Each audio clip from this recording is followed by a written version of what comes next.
What if the greatest threat to peace is not just a modern enemy, but an ancient name whispered across millennia, Gog and Magog? These mysterious figures have haunted religious texts and fueled prophetic imagination for centuries, but who or what are they really? In both the Bible and the Quran, Gog and Magog appear as shadowy symbols of chaos, rebellion, and the ultimate confrontation between good and evil.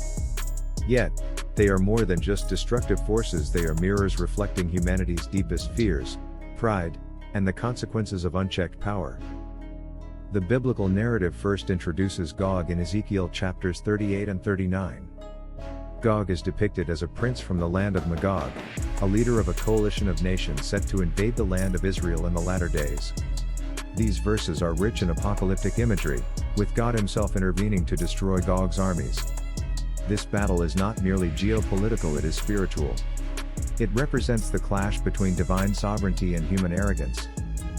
Centuries later, in Revelation 27-9, Gog and Magog reappear, not as individuals, but as nations deceived by Satan after the millennial reign of Christ. They surround the camp of God's people, only to be devoured by heavenly fire. This final uprising, brief and futile, shows the ultimate futility of evil and the eternal triumph of righteousness. But the story doesn't end in the Bible. In Islamic tradition, Gog and Magog, known as Yajujandmajuj, are monstrous nations unleashed in the end times.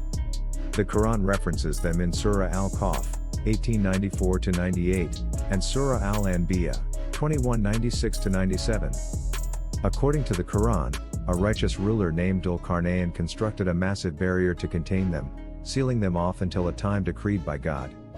When that barrier collapses, chaos will spread like a flood across the earth, marking the approach of the last hour.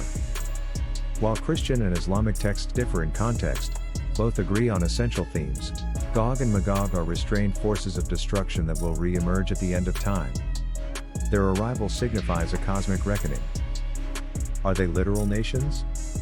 Symbolic representations of societal evil? Echoes of ancient tribes lost to history? Some scholars link Magog to the Scythians, a nomadic people from Central Asia. Others view Gog and Magog as archetypes, timeless embodiments of rebellion against divine law. In a modern context, these names have been tied to political entities, global conflicts, and even nuclear threats.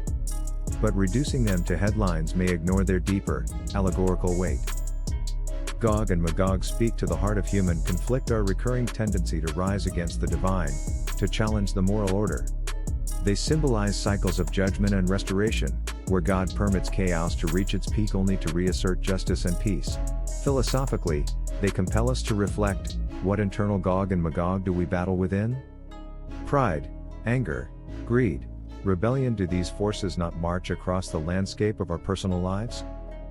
Practical wisdom from these ancient names reminds us of vigilance, humility, and alignment with what is good and just. Whether we see them as literal end-time invaders or internal metaphors, their presence in sacred texts urges preparation not just physically, but spiritually.